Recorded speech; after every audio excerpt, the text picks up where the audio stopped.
De szedsz még egyet? Még egyet.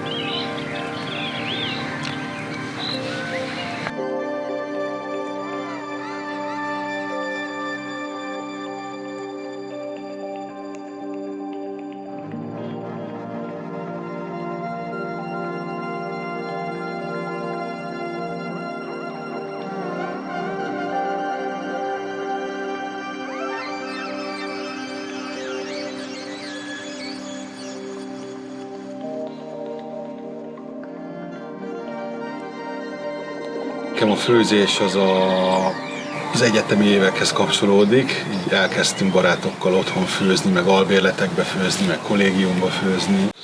Elkezdtünk piacra járni, meg saját magunkba szerezni az alapanyagokat, és úgy főzni, hogy ami éppen volt, meg amit éppen kedvünk volt csinálni.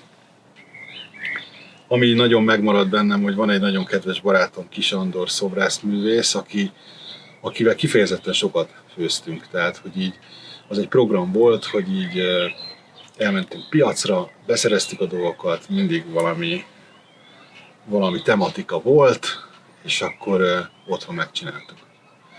Én a geográfus szakon végeztem itt Pécsen, a Pécsi Tudományegyetemen, természettudományi karon, és a szakirányom az urbanisztika volt, és azon belül is az ilyen szakterületem az a kultúra alapú városfejlesztés. A szakdolgozatomat is egy ilyen témából írtam. Úgyhogy innen jövök.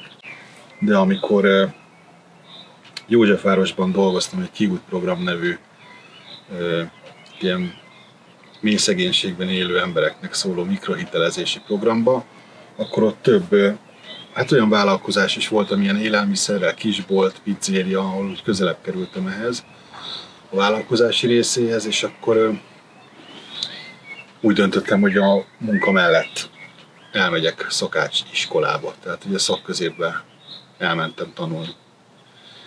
Úgyhogy suli munka mellett, és aztán amikor elvégeztem az iskolát, akkor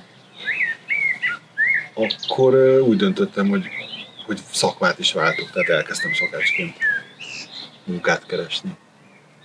És elmentem Berlinbe is dolgozni, és aztán visszatértem, és akkor dolgoztam egy nagyon jó jazz étterembe évekig, és ott, tehát ez a berlini út, az egy nagyon meghatározó dolog volt így a főzésben, mert ott úgy, ez a konyhai munka, ott úgy betörtek tulajdonképpen, és ez a jazz étterem az pedig inkább arról szólt, hogy ott pedig azért a maga a főzés az tudott úgy szerteágazó lenni, és nagyon sok mindent engedtek ki próbálni, tehát ott elég szabad kezet kaptak a szakácsok arra, hogy tudjanak saját ételeket főzni. Amikor Budapesten ilyen à la carte szakácsként dolgoztam, akkor ott az volt a szokás, hogy van 3-4 beszállító, akik nagyon sokféle dolgot tudnak hozni, azon belül amivel foglalkoznak, és tulajdonképpen velük egy étterem a teljes étlapját, mindenét meg tudja oldani, az ajtóig viszik az árut, és a szakácsoknak az a dolga, hogy ezt fogadják, szortírozzák, előkészítsék, és ebből főzzenek. És ehhez képest az, ami engem érdekel, az egy sokkal nagyobb rugalmasságot igénylő szezonális dolog, ahol nem jön ajtóig az áru, hanem mi megyünk az áru után, illetve vadásszuk a jó alapanyagokat, és piacra járunk, és meg kell ismerkednünk a kereskedőkkel, meg kell ismerkednünk a termelőkkel, és úgy alakul ki az étlap, és úgy alakul ki egy helynek a teljes kínálata, hogy figyelembe vesszük azt, hogy mi kistermelőkkel akarunk dolgozni. Vagy akár, ami mostanában van már nekem, hogy akár magunk gyűjtünk, vagy télire elrakunk. Vagy az, hogy piacokon nénik bácsiktól, kiskertekből szerezzük be a dolgokat, és ezért hajlandóak vagyunk arra is, és én is hajlandó vagyok, hogy figyelembe vegyem azt, hogy nem tudnak sokat termelni, vagy az, hogy éppen szezonális, akár hétről hétre, napról napra változik, hogy miük van, és akkor abból főzünk, ami épp rendelkezésre áll. Tehát engem ez nagyon érdekel, hogy így hogy egy nagy láncolatnak a része a főzés is. És ez ez egy fontos láncszem, de nem az egyetlen. Tehát az, hogy a szakács megmutassa, hogy mire képes, meg hogy gyönyörűen tudjon tárolni, ez mind nagyon fontos, de legalább ennyire fontos, hogy miből főzünk, sőt, szerintem még fontosabb is. Maga az, hogy honnan jön a termék, az a legfontosabb ilyen szempontból. Tehát, hogy egy ilyen kapcsolat esetén, ahol én így ismerem őt, vagy azt a családot, vagy azt a termelőt, vagy azt a farmot, ott van egy bizonyosság abban, hogy mit veszek. Még akkor is, ha ez néha nem olyan bizonyosság, mint ami teljes mértékben igazolható, hanem csak lehet, hogy a fejemben létezik, de létezik. És nagyon jó érzés úgy főzni, hogy tudom, hogy honnan jött az a valami. És ez egy elég fontos elem. És ha pedig ez kiterjed majdnem mindenre, akkor az meg már ad egy biztonságot. Akkor már tudom, hogy azok a dolgok, amik kikerülnek a kezem közül, azok jó energiákkal fognak rendelkezni, tiszta forrásból vannak. Úgyhogy én is, hogy mondjam, nagyobb bizalommal tudom hozzátenni azt, amit én tudok.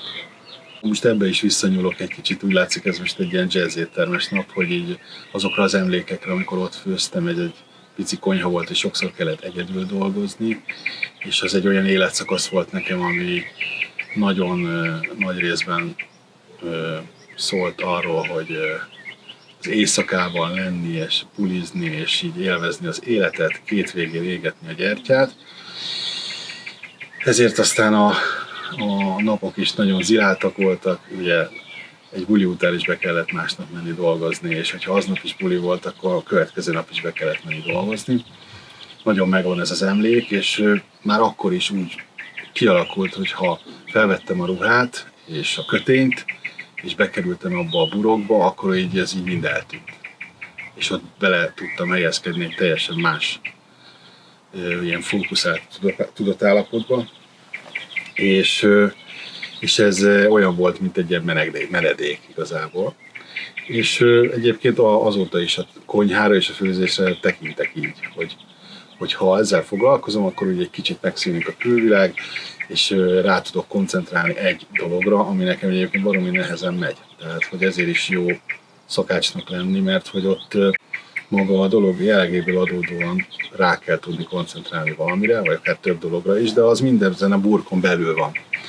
És ez egy nagyon jó érzés, főleg egy olyan figyelemzavaros embernek, mint én vagyok, aki kapkod és mindig valami más felé fordul. Úgyhogy nekem ezt jelenti a konyha. A másik része, ami szerintem nagyon jó benne, hogy miközben van egy ilyen kontroll a fölött, amit csinálok, de a kimenet is tök jól kontrollálható, tehát hogy tényleg megfogható dolgok kerülnek ki a kezeim közül, és ráadásul nem csak, hogy kikerülnek a kezeim közül, hanem még ott szinte körülöttem, tőlem pár méterre ezeket elfogyasztják, eltűnnek, és hogyha jók a kollégák, akkor meg is kapom a visszajelzéseket szinte azonnal, amikor visszahozzák a tányérokat, és nekem ez egy nagyon nagy előny, hogy ezeket a visszajelzéseket megkaphatom, és viszonylag gyorsan megkaphatom. Hiszen mi másért csinálnám egyébként, nem azért, hogy örömet okozzak. Ebbe szeretetet kell vinni, és csak is úgy érdemes csinálni.